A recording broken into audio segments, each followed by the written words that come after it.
Shalom mes frères et sœurs, j'espère que vous allez bien par la grâce de Dieu. C'est votre frère Edmond Kachama. Voici, je viens vers vous pour apporter un sujet que beaucoup de gens se posent. C'est une question, un thème qui est: si Jésus est Dieu, pourquoi est-il mort? Voyez-vous, c'est une question que beaucoup de gens se sont posées, surtout moi quand je ne connaissais pas encore les Écritures. Je me posais énormément de questions. Si Jésus est-il Dieu, mais pourquoi il est mort? Dieu ne meurt jamais, mais pourquoi Jésus-Christ est mort? Donc, par la grâce de Dieu, nous prions enfin que Dieu puisse faire tomber les écailles de nos yeux. Et Dieu nous fait grâce de pouvoir voir clair. Voyez-vous, la Bible dira dans le livre de Psaume, chapitre 119, verset 130, que la révélation de tes paroles nous éclaire et nous donne l'intelligence. Donc nous comprenons que c'est la révélation de Dieu, la révélation de la parole de Dieu qui éclaire les hommes et ça leur donne également l'intelligence afin de comprendre les Écritures. Voici, je vais aborder ce thème: si Jésus est Dieu, pourquoi est-il mort? Tout d'abord, j'aimerais dire que la mort du Christ n'a pas été seulement prêchée dans le Nouveau Testament, parce que nous comprenons que Christ est venu juste pour accomplir sa parole. Il n'a pas seulement parlé de ça dans le Nouveau Testament. Bon, là, je parle en langage des hommes, comme Paul dit, car nous comprenons qu'il n'y a pas deux testaments. Il n'y a pas un Ancien Testament, ni le Nouveau Testament, car il y a seulement un seul testateur. Hébreux chapitre 9, versets 16 à 19. Donc nous comprenons qu'il y a deux alliances, mais il n'y a pas deux testaments. Parce qu'un testateur qui est Jésus-Christ lui-même. Voilà. Mais aujourd'hui, on va décortiquer les Écritures pour comprendre pourquoi Jésus-Christ, il est mort. Et voici le sous-thème d'aujourd'hui, c'est le deux trompettes d'argent. Le deux trompettes d'argent va nous expliquer la mort et la résurrection de Christ. Voyez-vous, parce que nous disons que Dieu a commencé déjà à se prêcher lui-même avant même qu'il puisse venir. Voilà. Parce que nous disons que Dieu se prêche lui-même. Voyez-vous, si un homme, un ministre de Dieu se lève pour parler de Dieu, il est rempli du Saint-Esprit, Saint-Esprit qui est lui-même Dieu, et le Saint-Esprit va prêcher qui? Va prêcher lui-même. Voyez-vous, donc Dieu se prêche toujours lui-même. Dieu ne prêche personne d'autre, il se prêche lui-même. Voilà. Nous allons lire les Écritures dans le livre de Luc, chapitre 24, verset 44. Voici ce que Christ va dire aux deux disciples de chemin, à ses 11 disciples. Il leur dira ceci. Puis il leur dit: c'est là ce que je vous disais lorsque j'étais encore avec vous. Il fallait que s'accomplisse tout ce qui est écrit de moi dans la loi de Moïse, dans les prophètes et dans les psaumes. Voilà. Nous voyons que l'ancienne alliance est constituée de trois parties. C'est la loi de Moïse, qui est la Torah, donc de Genèse à Deutéronome, et puis les psaumes, qui est les psaumes, les cantiques, les proverbes, les ecclésiastes, etc. Ça fait partie de psaumes. Et également les prophètes, qui est la vie de tous les prophètes. Donc, Jésus est en train de dire à ses 11 disciples: c'est ce que je vais toujours prêcher.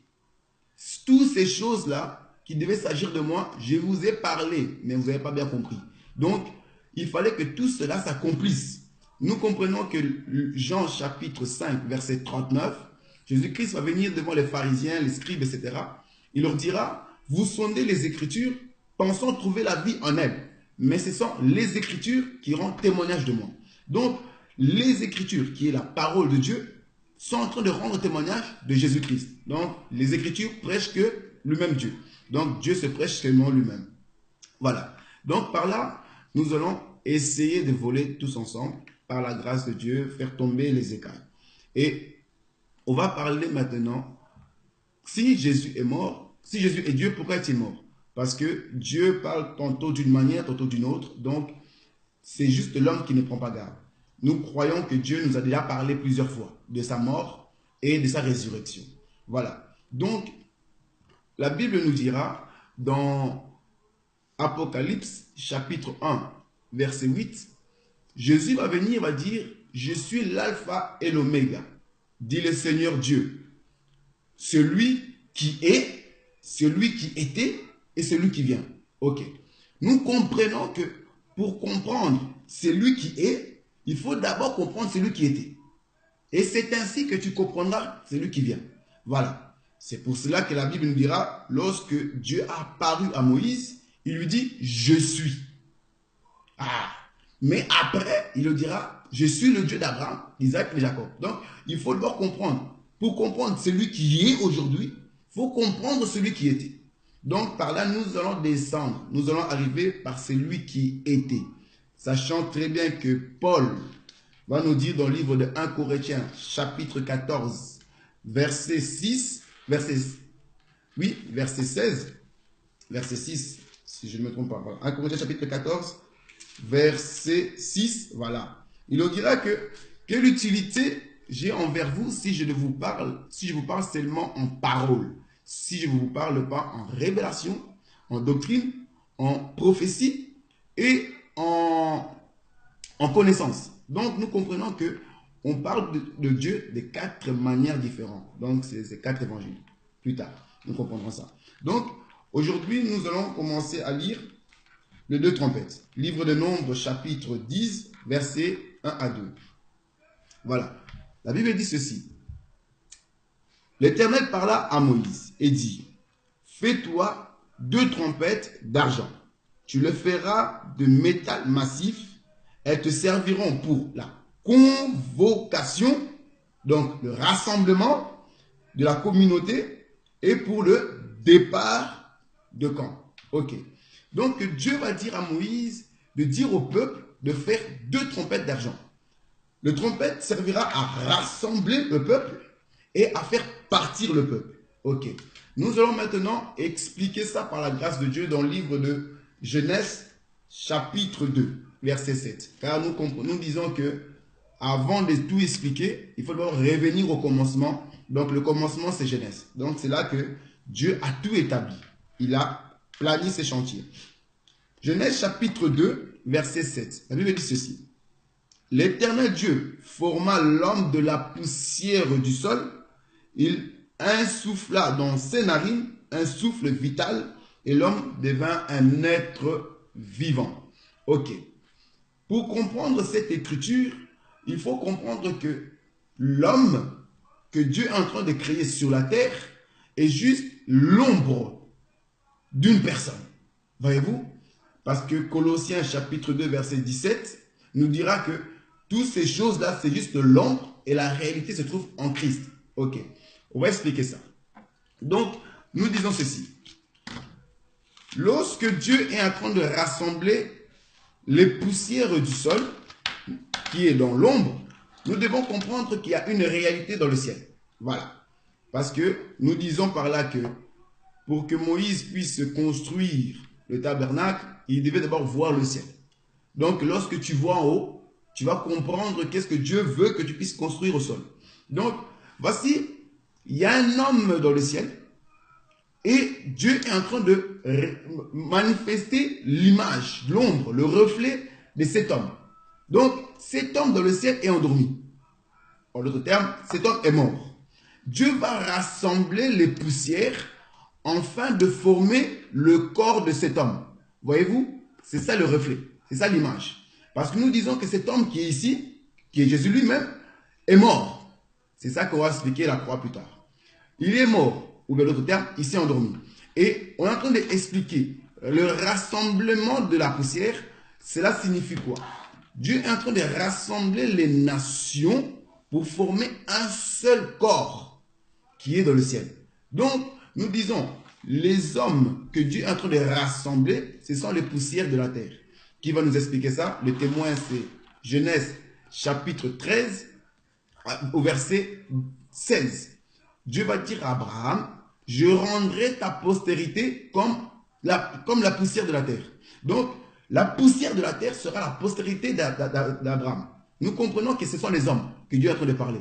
Dieu ne parle pas de la poussière, Dieu parle des hommes. Donc, rassembler les poussières, c'est rassembler les hommes, rassembler toute une nation, afin de pouvoir se réunir et se réunir sur un homme qui est mort au-dessus. Et lorsqu'ils vont se réunir, ils vont former un seul corps. Nous allons expliquer ça. On va aller doucement dans Jean chapitre 11, verset, Jean chapitre 11, nous allons lire ça.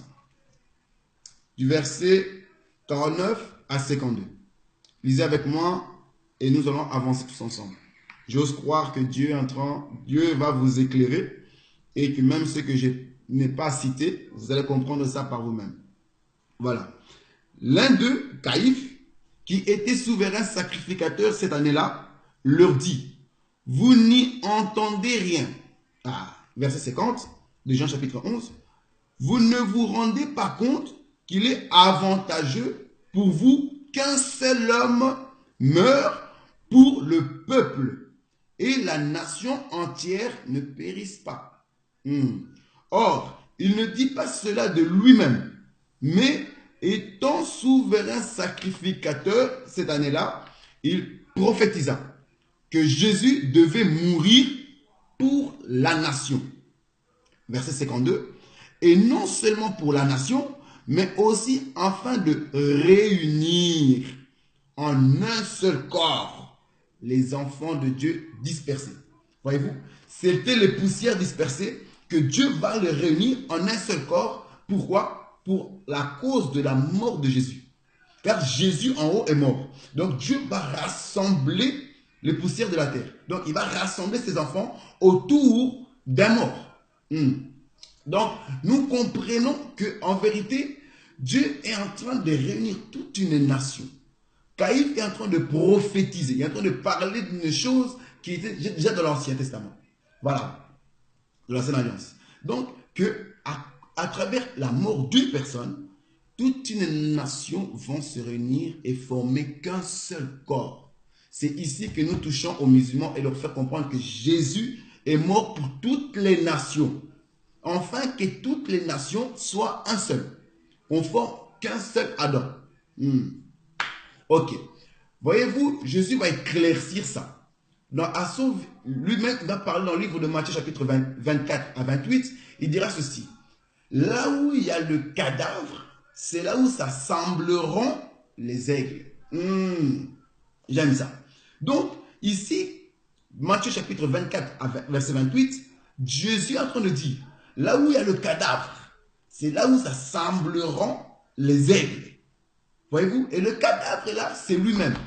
Mais les aigles là, c'est nous. Qui nous explique ça? Comment nous savons? Ésaïe chapitre 40, verset 31.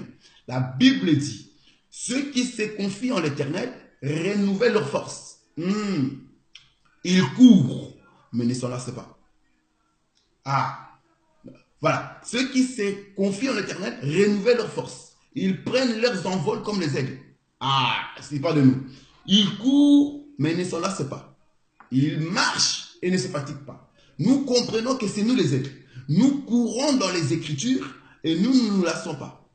Nous marchons dans la sanctification et nous ne nous fatiguons pas. C'est nous les aigles qui se rassemblent en fait de former un corps. Voyez-vous? Et l'homme le plus sage du monde qu'on appelle Salomon, il va dire dans Ecclésiaste chapitre 7 verset 2 que mieux vaut aller dans une maison de deuil que d'aller dans une maison de festin. Car ceux qui vivent vont prendre les choses au sérieux, vont prendre les choses à cœur. Donc nous comprenons que le cadavre qui est là est un enseignant. Lorsqu'il va nous enseigner, nous allons prendre cette chose-là à cœur. Parce que le cadavre est l'enseignement, en vérité, ce qu'on appelle la prédication de la croix. Ok. 1 Corinthiens, chapitre 1, verset 23. Paul il va dire ceci. Nous prêchons Christ crucifié. C'est ça qui va rassembler les nations. C'est ça qui rassemble le peuple.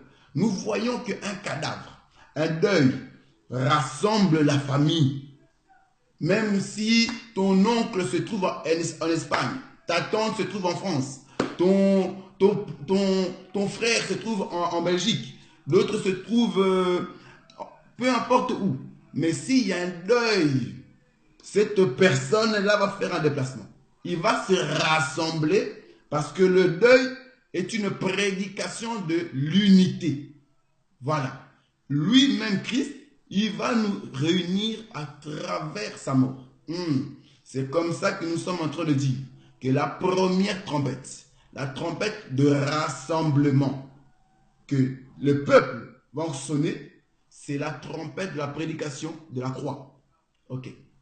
Parce qu'on a vu qu'il y a deux trompettes, de rassemblement et le départ. Donc, la trompette du rassemblement est en train d'être sonnée à partir de maintenant.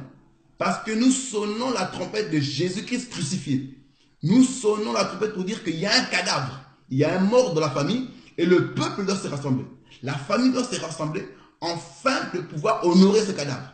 Voilà. Donc, la première trompette que Dieu est en train de parler au peuple d'Israël, c'est la prédication de la croix.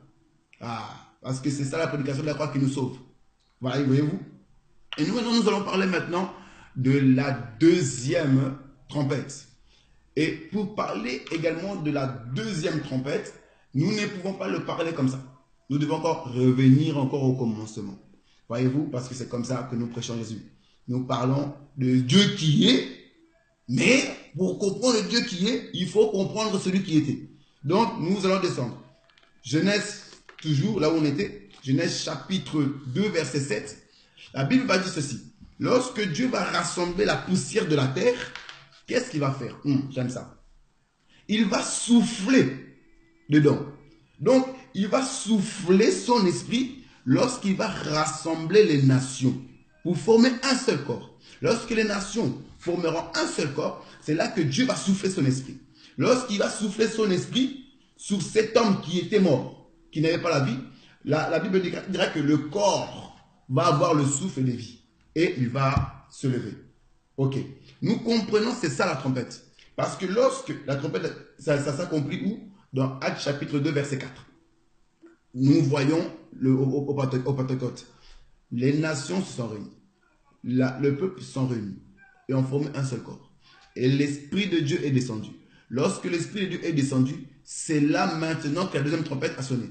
La deuxième trompette a sonné pour dire Matthieu chapitre 28, verset 19 à 20. Allez et faites de toutes les nations des disciples. Donc la trompette de départ, c'est de faire de toutes les nations des disciples. Donc nous recevons l'Esprit de Dieu et lorsque nous allons à Adam, qui est l'ombre, va se lever, c'est là la trompette de départ. Parce que lorsque tu te lèves, tu te mets maintenant à marcher. Voilà. C'est comme ça que Dieu nous a prêché dans le jardin d'Éden. Donc, quand l'homme va se lever, c'est ça qu'on appelle la trompette du départ. La première trompette, ça va rassembler les nations, ça va rassembler afin de former un seul corps. Lorsque nous formons un seul corps, c'est là maintenant la deuxième trompette sonne, afin que nous puissions nous élever et nous puissions commencer à marcher. Nous partons. C'est ça qu'on appelle aussi la trompette du départ. Et en d'autres termes, on peut le dire aussi que c'est la trompette de l'enlèvement. Voyez-vous? Parce que nous sommes en train de partir. Nous ne sommes plus dans ce monde. Nous quittons ce monde afin de partir chercher notre époux qui est Jésus-Christ de Nazareth. Et voilà. Donc, par là, par la grâce de Dieu, voilà, j'aime quand je ne dis pas longtemps. J'ai vraiment essayé de raccourcir les Écritures afin de ne pas trop durer. Voilà. Donc, nous comprenons ici que Dieu va nous prêcher, parce qu'il se prêche lui-même, Jésus-Christ se prêche lui-même. Il dit même aux disciples, c'est ce que je vous ai dit quand j'étais avec vous. Il fallait que ça accomplisse tout ce qui s'agissait de moi. Donc, Dieu parle de Dieu. Voilà. Donc, les Écritures ici parlent de lui-même. Et nous disons que Dieu a parlé déjà dans les deux trompettes. La trompette de rassemblement et la trompette de départ. Et aujourd'hui, bien-aimé, si tu n'as pas encore entendu la trompette de rassemblement, il serait temps que tu puisses te rassembler parce que tu vas rater l'enlèvement. Nous disons que pour attendre la trompette du départ, il faut faire partie des nations qui se sont déjà réunies. Il faut déjà être dans la trompette de rassemblement. Car quand la trompette de départ va sonner, si tu ne t'es pas rassemblé, c'est trop tard. Donc, toi qui es là, toi qui m'écoutes, sache que Jésus-Christ, il est mort afin que nous puissions recevoir la vie, nous puissions être également enlevés. Donc, toutes les Écritures ici rendent seulement témoignage de notre Seigneur Jésus-Christ et de personne d'autre. Nous prêchons Jésus partout, car toutes les Écritures parlent que de Christ. Et lorsque tu n'as pas encore vu Jésus-Christ dans les Écritures, tu n'as pas encore prêché. Tu fais qu'exhorter. Donc, on prêche Jésus-Christ lorsque nous le voyons marcher. Parce que nous disons que Jésus est comme un caméléon. Il est là, il change seulement de couleur. C'est pas parce qu'il est en rouge, tu dois te baser en disant le caméléon est rouge, le caméléon est rouge. Et 2 heures plus tard, ton petit frère va venir, va voir le caméléon est devenu brun. Il dira non, frère, je suis trompé, le caméléon est brun, le caméléon est brun. Et l'autre va venir, il dira non, il est beige, le caméléon est beige. Et ça met des distractions. Non, nous comprenons que c'est le même caméléon qui est juste en train de changer de couleur. Donc, il faut voir comment il change de couleur, car il est le même hier, aujourd'hui et éternellement. Qui? Jésus-Christ de Nazareth. Que Dieu vous bénisse et passez une excellente journée.